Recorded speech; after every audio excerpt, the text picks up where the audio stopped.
Hello everyone, আশা করি সবাই ভালো আছেন আপনারা। আজকের ভিডিওতে আমি আপনাদেরকে দেখাবো, দেখুন আমার স্ক্রিনে এই মুহূর্তে ব্লু স্ক্রিনে চলে আসছে। এটা হচ্ছে উইন্ডোজ 10 স্টার্টআপ প্রবলেম। এই সমস্যাটা যদি হয় আপনি কিভাবে ফিক্স করবেন। সো বন্ধুরা, এই ধরনের ব্লু স্ক্রিন বা এই ধরনের উইন্ডোজ স্টার্টআপ প্রবলেম যদি হয় তাহলে আপনি কি করবেন। দেখুন, এরকম অনেক সমাধান কিন্তু আপনাকে আপনার অনলাইন থেকে পেয়ে যাবেন।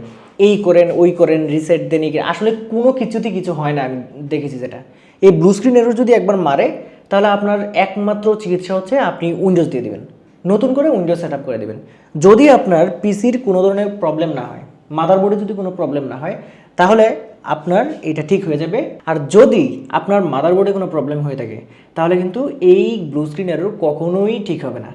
যদি আপনার কয়েকবার চেষ্টা করার পরে মনে করুন আপনি এক দুইবার চেষ্টা করলেন, আপনার উইন্ডোজ সেটআপ হয়ে গেল, তাহলে মনে রাখবেন যে আপনার পিসি ঠিক আছে। এই ব্লু স্ক্রিন এরর মারার কারণটা কি, যে আপনার উইন্ডোজের যে কিছু ফাইল আছে সেগুলো মিসিং, সেগুলো ডিলিট হওয়ার কারণেই কিন্তু আপনার কারণেই কিন্তু উইন্ডোজ স্টার্টআপ প্রবলেমটা হয়, ব্লু স্ক্রিনটা মারে। আরেকটা বিষয় হলো যে সব কিছু ঠিক আছে, আপনার কম্পিউটারে সব কিছু ঠিক আছে, এর সত্ত্বেও 2-3 বার চেষ্টা করেছেন, 4-5 বার চেষ্টা করেছেন, এমনকি আপনার টেকনিশিয়ানের মাধ্যমে চেষ্টা করেছেন, তবুও আপনার এখানে উইন্ডোজ সেটআপ আপনি দিতে পারছেন না বা ব্লু স্ক্রিনটা যাচ্ছে না, সেক্ষেত্রে আপনি গ্যারান্টি সহকারে মনে রাখবেন আপনার অবশ্যই আপনার কম্পিউটারের মাদারবোর্ডের কোনো না কোনো একটা অংশ নষ্ট হয়ে গেছে। যদি এরকম নষ্ট হয়ে যায় তাহলে আপনার কখনোই ব্লু স্ক্রিন এরর আর শেষ হবে না।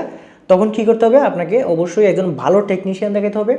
ভালো টেকনিশিয়ান যদি আপনি দেখান তাহলে সে কিন্তু আপনার আইডেন্টিফাই করতে পারবে যে আপনার কোন প্রবলেমে এই ব্লু স্ক্রিন মারছে, অথবা উইন্ডোজ 10 যে স্টার্টআপ প্রবলেমটা হয় সেই স্টার্টআপ প্রবলেমগুলো কেন হচ্ছে।